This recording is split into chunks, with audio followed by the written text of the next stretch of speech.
So VVS Laxman గారితో మీరు మాట్లాడినప్పుడు తెలుసా తనకి తెలుగు అబ్బాయివి అని? తెలుగులోనే మాట్లాడతారు నాతో.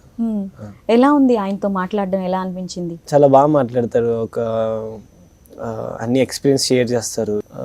సీనియర్స్ అంటే చాలా మంది సలహాలు సూచనలు ఇస్తుంటారు కదా, ఇలా చేయాలి ఇలా ఆడాలి అని.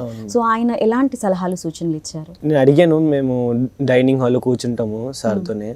అప్పుడు సార్ చెప్పారు, మామూలుగా అడుగుతా ఉంటే, సార్ మీరు ఎక్స్పీరియన్స్ ఎలా చేశారంటే అప్పుడు చెప్పేవాళ్ళు, ఇలా నేను ఆస్ట్రేలియా టూర్ ఉండేది. అప్పుడు ఆస్ట్రేలియా నుంచి అక్కడ వికెట్ వేరేలాగా ఉండేది, మళ్ళీ అక్కడ నుంచి ఇంగ్లాండ్ వెళ్ళాలి, ఇక్కడ వేరేలాగా ఉండేది, మొత్తం డిఫరెంట్గా ఉండేది. కానీ ఆ టైంలో వెదర్ని కండిషన్స్ని అడాప్ట్ చేసుకోవాలి. అడాప్టేషన్ బాగా చెప్పాడు. అది నేను వెస్టిండీస్లో ట్రై చేశాను. అది నాకు చాలా బాగా యూజ్ అయింది. ఇది ఆఫ్టర్ కోవిడ్ యూజ్ అయింది. అవును, కోవిడ్ అప్పుడు చాలా క్లిష్ట పరిస్థితులు ఎదుగు. ఆ టైంలో నీకు ఎలా అనిపించింది రషీద్? ఆ టైంలో సీరియస్గా చెప్పాలంటే గ్రౌండ్కి వెళ్ళాము. నేను ఎస్దుల్ నా పక్కనే ఉంటాడు ఇప్పుడు.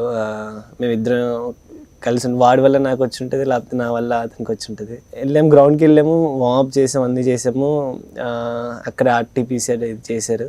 అప్పుడే వచ్చేసింది, పాజిటివ్ వచ్చింది. నాకను 5 మెంబర్స్కి వచ్చింది టోటల్. మళ్ళీ మేము అక్కడి నుంచి హోటల్కి రావడం జరిగింది. ఇంకా హోటల్ నేను బస్సులో వస్తున్నప్పుడు చాలామంది మెసేజ్ చేశారు, టీంలో లేరు, స్టార్ట్ అయిపోయింది, మ్యాచ్ స్టార్ట్ అయిపోయింది, అందరు మెసేజ్ చేశారు, ఎందుకు లేవు నేను ఏం చెప్పాలో కూడా తెలియదు. డాడీకి చెప్దామంటే డాడీ ఎలా ఫీల్ అవుతారో తెలియదు. ఇందర్సీన్ అన్న అని నేను చిన్నప్పటి నుంచి అన్న దగ్గర మాట్లాడుతూ ఉంటున్నాను. అన్న కాల్ చేశాను అన్నకి, ఇట్లా కోవిడ్ వచ్చిందన్న, అన్న డాక్టర్ అన్న, ఇట్లా వచ్చిందన్న కోవిడ్ ఇలా వచ్చింది అంటే, కానీ అన్న బాధపడ్డాడు, కానీ నాకు ఎక్స్ప్రెస్ చేయలేదు. నాకు ఇంకా కాన్ఫిడెంట్ ఇచ్చాడు. ఇంకా తర్వాత ఫోన్ ఆఫ్ చేశాను, డాడీతో కూడా మాట్లాడలేదు. బాధ అనిపించింది. నెక్స్ట్ డే తర్వాత మళ్ళీ పాజిటివ్ వచ్చింది, నెక్స్ట్ టైం చేసినప్పుడు కూడా. అప్పుడు ఒకసారి డాడీకి చెప్పాను.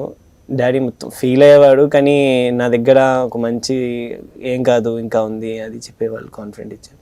అప్పుడు ఆ టైంలో వివిఎస్ లక్ష్మణ్ సార్ చాలా బాగా చూసుకున్నారు ఆ టైంలో.